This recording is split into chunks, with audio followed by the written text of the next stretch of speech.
Hiya BookTube, it's Eleanor here, and today I'm doing a haul. And I'm not going to even justify it. I just like buying books. So I was sent a couple of books by publishers and authors to review, give some honest reviews on, and then I also bought rather a lot. But they were charity shop and second hand, so I don't feel too bad. Well, I don't feel bad at all, actually. Let's just face it, I just love it. So let's get into it. Firstly, I was really lucky to be sent a copy of Carrie Hope Fletcher's All I Know Now, which I'm really excited to read. So thank you very much to Little Brown for sending me this, and I will be giving a review of this nearer the date when it comes out. Also, I was really lucky to be contacted by a fellow booktuber but also an author, M.E. Walker, and she wanted to send me her book The Finding. Now often I do get some emails from authors wanting directly to send me their books, and I'm not sort of a yes man. I'm not sort of yes please.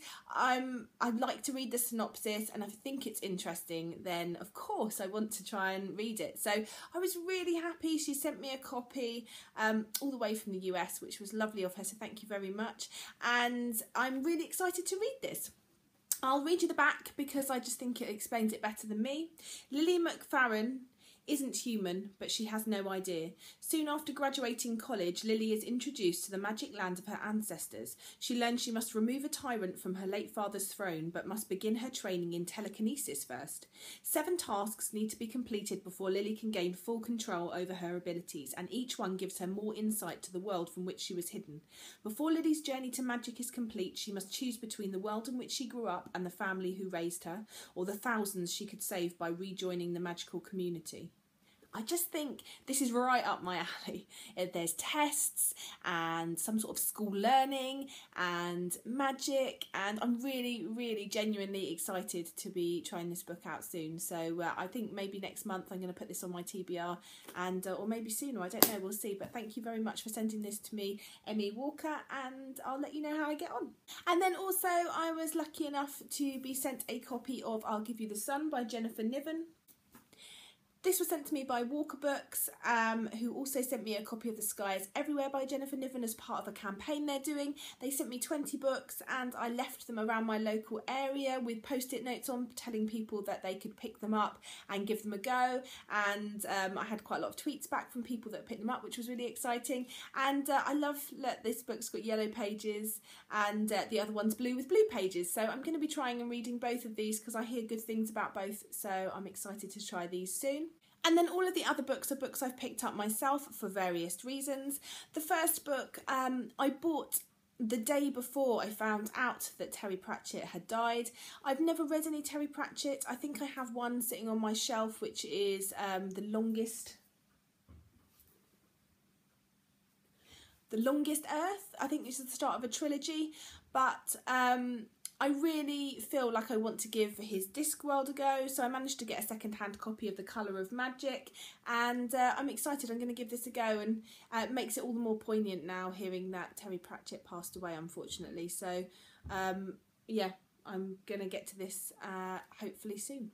Next up is a book that I've wanted to read for a long time. I've always been quite scared to read. My mother-in-law adores it, and I don't know, I've just been put off because I thought it might be a hard read, and it may be a hard read, but I think now's the time. I really like to see the film as well, and I listen to a podcast. I like podcasts about books as well, and I listen to a podcast on Radio 4, which is called A Good Read, and they have 3 sort of famous or people on or authors, and they pick a book each, and it's like a book club, so they each pick a book, and then they all read the book, and then they come on the show and they talk about their thoughts. And Life of Pi was by Jan Martel was the one talked about recently, and from the way they spoke about it, it really made me want to read it. So I can't wait to read this. Next up is a book I heard about on the Bookish Brits, I believe, and that is Ash by Melinda Lowe.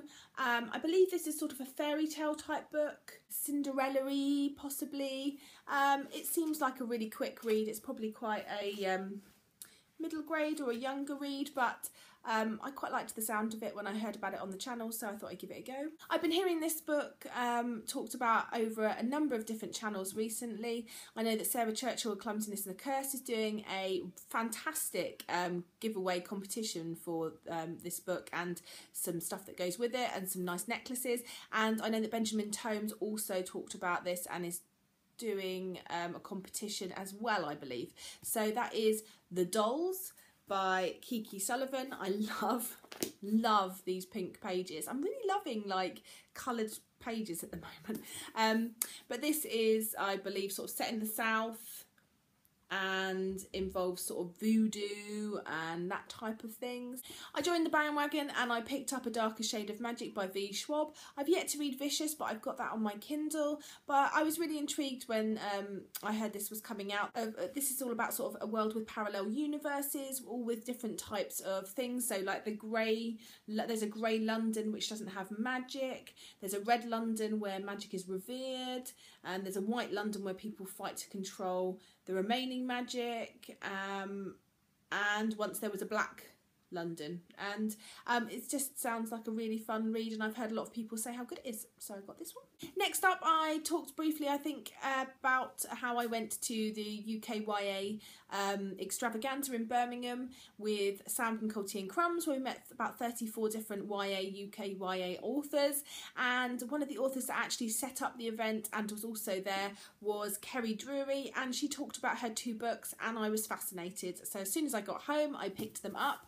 So this one is A Dream of Lights, and it's about a girl living in North Korea, and it's about her falling in love with someone who's forbidden to her through culture, and it's just about her life really, and her family, and it's a family story.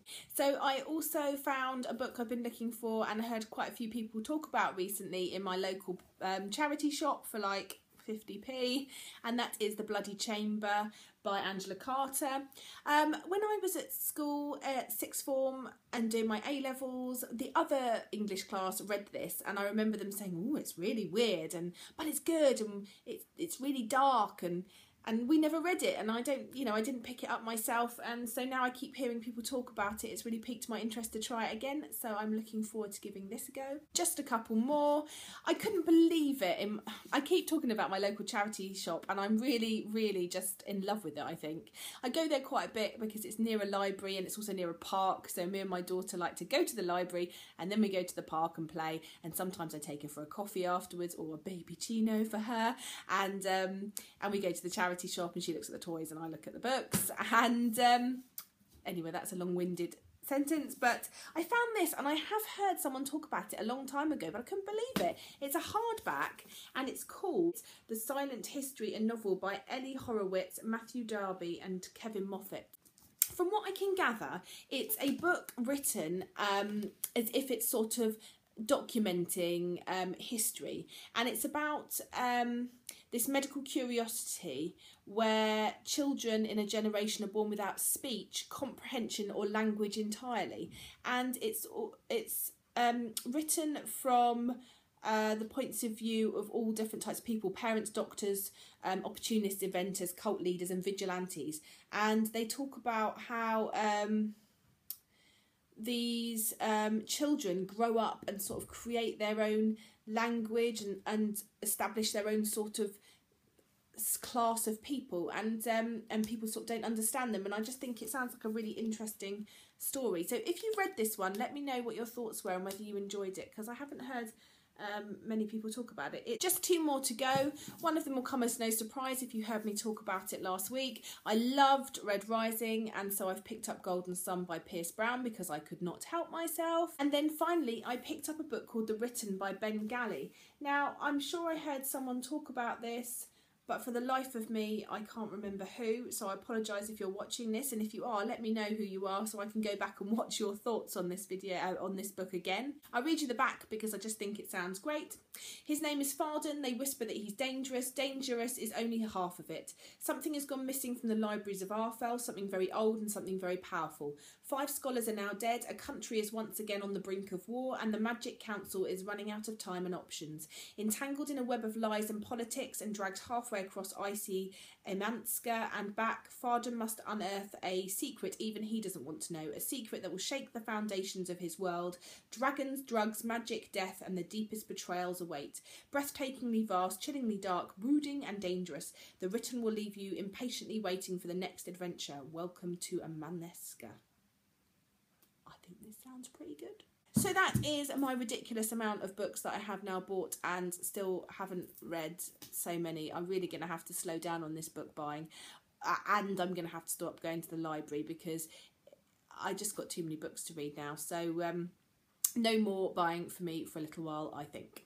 But I hope you enjoyed this, and as always, I'm interested to hear if you've read any of these. Let me know in the comments below. Let's chat, and I'll speak to you soon.